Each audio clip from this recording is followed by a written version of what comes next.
గురువే ఇక్కడ గురుపేట. నేను అసలు వాస్తవానికి సబ్జెక్ట్ దాని మీద పోదాం అనుకున్నాం, కానీ మన గురువు గారు మొదలు పెట్టడం భగవద్గీత పెట్టాడు. మనం భగవద్గీత కూడా ఈ యొక్క 10 రోజులు భగవద్గీత ప్రచారం నడవాలని మొదలు పెట్టాం. ఇక్కడ మెయిన్ ఏంటంటే గురువే అన్నీ చేసేస్తారు అనుకొని మూఢమైన విధానం అంతా పెరుగుతా ఉంది. పాస్టర్లో వాళ్ళు మొత్తం వాళ్ళే చేస్తా ఉంటారు, వాళ్ళు చేస్తారా? వాళ్ళు మొత్తం తగ్గిస్తాం, మొత్తం మేమే అంటే మొత్తం నువ్వు ఎక్కడ చేస్తాం, మొత్తం ఎక్కడ మార్పులు తెచ్చును? అందుకని గురువు మనకి మహాభారతంలోనే స్పష్టంగా చెప్పిన మాట ఏమిటంటే సనస్సుజాతైన బోధ. మనకి భగవద్గీతలో మూడు ఉన్నాయి అద్భుతమైనటువంటి బోధలు. ఒకటి భగవద్గీత, 2 సనస్సుజాతైన బోధ, 3వది ఏమిటంటే విష్ణు సహస్రనామం, అద్భుతమైనటువంటి నామం. ఇంకా ఎన్నో ఉన్నాయి, కానీ ఈ 3 బాగా విలువైనవిగా అందులో పొందుపరిచారు. అందులో సనస్సుజాతి మహర్షి ఎవరు? బ్రహ్మమానస పుత్రుడు, సృష్టి ఆదిలో మొట్టమొదటి వాడు అనమాట. సనక సనందాదులని 4 వాళ్ళు. వారి యొక్క మరి ఈ రాయబార ఘట్టం అంతా మళ్ళాడిపోతే మరి లేట్ అవుతుంది. అందుకంటే ఆయన చెప్పినటువంటి మాట ఏమిటంటే గురువు ఆయన చెప్పింది మొత్తం 190 శ్లోకాల్లోనే ఆయన ఆత్మబోధంతో ఉంటుంది. చాలా అద్భుతమైన బోధ. ఆ బోధ ఆయన చెప్పిన సారాంశం ఏంటంటే గురువు సద్భక్తి, గురుపదేశం, శాస్త్ర విచారణ, అంతరంగ పరిశోధన, ఈ 4 ద్వారా మాత్రం మానవుడు ఉన్నతమైన స్థానాన్ని అలంకరించగలడు, తను తాను తెలుసుకోగలడు, అన్నీ తానుగా మారగలడు. ఏమిటి సద్భక్తి అంటే భక్తిలో స్వచ్ఛమైనటువంటి భక్తి ఉండాలి. తర్వాత గురువు ఉపదేశం ఉండాలి, గురువు ద్వారా మాటలు వినాల్సిందే. తర్వాత నీకు స్వతహాగా నువ్వు శాస్త్ర విచారణ, మన గ్రంథాలన్నీ ఏమేం చదువుతున్నాయి, అసలు ఎవరెవరు ఏమేం చెప్పారు, నువ్వు స్వతహాగా రాసుకొని చదువుకొని చూసుకోవాల్సింది. తర్వాత నిన్ను ఏం చేసినా అసలు ఈ అంతరంగం ఏం చేస్తుంది, మనం ధ్యానంలో ఎక్కువ చూసేది అదే. అంతరంగం ఏం చెబుతుంది, ఏం చేస్తుంది, దేనికోసం ఇది వరకు తప్పిస్తా ఉంది, ఎటు పక్కదారులు మనం ఎందుకు తీసుకుపోతా ఉంది, దీని యొక్క ఉద్దేశం అసలు ఏమై ఉన్నది. నీ మనసుని పదే కొలిలోకి పెట్టి ఇనప సువ్వనిగా కాల్చినట్టు కాల్చాలి. మనసు మీద మనసు పెట్టి విపరీతమైనటువంటి పరిశోధన చేయాలి. అలా మనం ఎప్పుడైతే పరిశోధన చేస్తామో ఆ పరిశోధన వల్ల నీకు స్వచ్ఛమైనటువంటి సత్యం బయటపడింది. అంతే తప్ప గురువుని పట్టుకుంటే గురువు సేవ చేయడం వల్ల మంచిది, గురువుకు సేవ. ఎందుకంటే భారతదేశంలో గురువు అనే పదాన్ని గొప్ప పెద్దపేట వేశారు. కానీ మొత్తం గురువు చేసేటట్టయితే, గురువు ఇచ్చేటట్టు అవుతుకున్నారెడ్డి గారు తుమ్మచెరువు మొత్తం మార్చేసేవాడు. ఆ రోజు ఎవరు మారలేదుగా, ఆయన ఒక్కడే ఉన్నాడు. ఎంతమంది భక్తులు తయారవుతారు, అది కాదు. అట్లాగే బ్రహ్మం గారు లాంటి ఆయన, మరి ఆయన గొప్ప జ్ఞాని. బ్రహ్మం గారి కంటే గొప్పవాళ్ళు ఎవరుంటారు చెప్పండి? ఆయన ఎక్కడో ఉన్న శ్రద్ధ వచ్చింది. ఆపేక్ష ఉన్నవాడు వస్తుడు, ఆపేక్ష ఉన్నవాడు దాన్ని అందుకుంటాడు తప్ప ఆయన కొడుకులకు ఎవరికి ఇవ్వలేకపోయింది.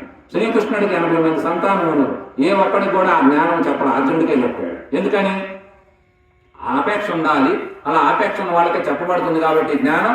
ఇట్లా గురువుని ఆశ్రయించడం, అనుసరించడం, ఆయన గోపిక లేకపోతే సేవ చేయటం, ఆయన ఇబ్బంది పడితే ఆర్థికంగా ఆదుకోవటం, ఇదంతా మన యొక్క సాంప్రదాయంలో భాగమే. ఎందుకంటే గురువుని తల్లి తండ్రి కంటే గురువుని మిన్నగా భావిస్తాం, అందుకని ఆరాధించదు. కానీ అచ్చం గురువునే నమ్ముకొని గురువే మనం ఏదో ఉద్ధరిస్తుంది అనుకోని ఇవన్నీ నేను రోజు చెప్పాలంటే ఇప్పుడున్న వాతావరణం దానికి వ్యతిరేకంగా ఉంటుంది. కాబట్టి మొత్తం గురువే అంటే ఏ గురువు ఏ ఎవరిని ఏమీ చేయలేరు. మీరు ఇట్టనే ఉంటామంటారు. వాళ్ళ చర్చకి పోతారు, దశం భాగం. ఆ దశం భాగం వాడు బాగుపడటమే, ఇక్కడ కొరిగేదైతే ఏమీ లేదు. ఎందుకంటే ఈ రోజు కొన్ని టీవీల్లో సెల్లుల్లో చూస్తుంటే మూఢులు తయారు చేస్తున్నారు, అజ్ఞానులు తయారు చేస్తున్నారు, దురాచారం పెరుగుతుంది, మూఢాచారం పెరుగుతుంది, అనాచారం పెరుగుతుంది. ఇంత టెక్నాలజీ ఉన్నా కూడా మనిషిలాగా మానవులాగా అసలు బ్రతకలేకపోతున్నారు. ఏమి చేస్తాం ఈ చర్చలన్నీ, మన గుళ్ళన్నీ, మన బాధలన్నీ అని మనకి తెలిసినటువంటి వాడికి బాధ చేస్తుంది. అందుకని ఈ బాధల నుంచి మనం బయటకు రావాలంటే స్వచ్ఛంగా ఎవరికి వారు సత్యం ఏమిటనేది వెతకాలి, ధర్మంగా జీవించాలి, నీతివంతమైనటువంటి మంచి సంకల్పాలు ఆలోచన చేయాలి, నిజాయితీగా తనకు తాను జీవించాలి. ఈ విధానం మన కార్యక్రమాలన్నీ మన పూర్వీకులు ఏదైతే మనకి ఇచ్చినటువంటి సాంప్రదాయాన్ని మనం ఏమనుకుంటాం, మన తాత ఇచ్చినటువంటి సాంప్రదాయమే మన సాంప్రదాయం అనుకుంటాం. ఇవన్నీ మట్టిలో కొట్టుకుపోయాయి. మనకు అసలైన సాంప్రదాయం ఇది జ్ఞానం. మనం జ్ఞానస్వరూపులం. ఈ జ్ఞానానికి మనందరం వారసులం కావాలి. గుండె మీద చేసుకొని వెలిగెత్తి చాటాలి. చాటడం అంటే అరవటం కాదు, జీవిస్తే మనల్ని చూసి లోకం అంతా ముచ్చటేయాలి. ఇలా గుడికి వచ్చేవాళ్ళు, ఇట్లాంటి ఆశ్రమాలకు వచ్చేవాళ్ళు జీవితాలు బాగున్నాయి అనుకోండి, భార్యాభర్తలు బాగున్నారు, తల్లి కొడుకులు బాగున్నారు, తండ్రి కొడుకులు బాగున్నారు, అత్త కోడళ్ళు బాగున్నారు. ఉన్న ఆస్తులు ఎంత ఉన్నాయని నేను చెప్పను, మీకున్న పరిస్థితిని బట్టే ఉంటాయి. ఎంతున్నా సంతృప్తిగా జీవిస్తున్నారు, హాయిగా ఉంటున్నారు, మీరు తింటున్నారు, మీకున్న దాంట్లో నలుగురు దానం చేస్తున్నారు, గుడికి మనం వెళ్తున్నాం, చక్కగా మనకున్నది ఏదో స్వామివారి సమర్పిస్తున్నాం, ఇట్లాంటి కార్యక్రమాలు మన చేతనైన సేవ చేస్తున్నాం, ఏదో పెడతాము, మనం హాయిగా ఉన్నాం. ఇలా మనం హాయిగా ఉంటుంటే డబ్బులు ఉన్న వాళ్ళంతా మనం చూసి మనకంటే ఇల్లే బెటర్ కదా అనేటువంటి ఆలోచన కలిగింది. మనం ఈ గుడికి వచ్చును, గురువు దగ్గరికి వచ్చును, అయినా మనలో ఏం మార్పులు లేవు. లేనప్పుడు వాళ్ళు అనుకుంటారంటే వాళ్ళు పోవటం వల్ల వాళ్ళు సేకరిదండగే తప్ప ఏం ఉపయోగం లేదు, వాళ్ళలో ఏం మార్పులు లేవుగా అనుకుంటాడు. కానీ గుడికి పోయే వాళ్ళు, గురువు దగ్గరికి పోయే వాళ్ళని వీళ్ళు సంపాదించడం రాని ఎవడు అడగడు, కానీ గుణవంతులు అయ్యారా కాలేదా అది ముఖ్యం. సంపాదన అనేది వాస్తవానికమ్మా, ఇవన్నీ మనకి దేవుడి దగ్గర పోయి కోరికలు జరిగితే ఆ గుడికి పోతే ఆ కోరిక, ఈ గుడికి పోతే ఈ కోరిక, ఇవన్నీ మనం కోరుకుంటాం, తప్పులేదు వాళ్ళని కోరుకోవచ్చు. కానీ అచ్చం ఆ కోరికలు తీరి మనం ఏదో ఉన్నోళ్ళం అయిపోతాం ఎట్లా అవుతాం చెప్పండి. వాస్తవానికి గుళ్ళకి వచ్చే వాళ్ళందరూ ఏ పేదరికంగానే ఉంటాం, ఏ గుడికి రాడు, చక్కగా వ్యాపారం చేసుకుంటాడు, పని చేసుకుంటాడు, మధ్యమాపం అనుకుంటాడు, వాడు రాజకీయం చేస్తాడు, వాడే ఉన్నాడు, వాడికి దేవుడితో పని లేదు. ఎందుకని? కానీ నీకున్నటువంటి మనశ్శాంతి, నీకున్నటువంటి మరి సంతృప్తి, నీకున్నటువంటి ప్రజల్లో మంచి పేరు, నీకు ఇవన్నీ అబ్బుతుంది. ఇప్పుడు అలా అయ్యే మనకు అప్పేది, అదే మన సంపద. ఇవన్నిటికి మించి భగవతత్వాన్ని నువ్వు తెలుసుకొని నీకు మా జ్ఞానం అప్పి నువ్వు భగవంతుడు కాకపోయినా భగవంతుడు శరణాగతుడుగా ఉంటూ భగవంతుడిని ఎప్పుడు చరణ వేడుతూ ఎప్పుడు ఆయనకు ఆరాధన భావంతో మనం ఉంటే మన జీవితాలు బాగుంటాయి. ఎందుకంటే హరినామానికి మించిన నామం లేదని మహాత్ములంతా ఘోషిస్తున్నారు. అట్లాంటి హరి అనే 2 అక్షరాలు, శివ అనే 2 అక్షరాలు, రామ అనే 2 అక్షరాలు, కృష్ణ అనే 2 అక్షరాలు మానవ జీవితాలు తరింపజేస్తాయని చెప్పి మహాత్ములంతా మనకు తెలియజేశారు. ఆ యొక్క తత్వాన్ని మనం అందుకొని అర్థం చేసుకొని అది మనంగా జీవించాలి. నా బోధ, నా తపనంతా ఏమిటంటే ఏది చెబుతామో అది మనం కావాలి. ఏది చెబుతాం అంటే ఇతరులు కాదు.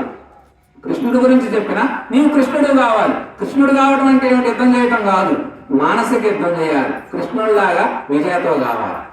భౌతికమైన యుద్ధాలు చేయాల్సిన పనిలే, మానసికంగా నీ ఇంద్రియాల మీద నువ్వు యుద్ధం చేసి నువ్వు విజయం సాధించాలి. నీవు ఆత్మ సామ్రాజ్యాన్ని నిర్మాణం చేయాలి, సమస్తం ఆత్మగా మార్చాలి.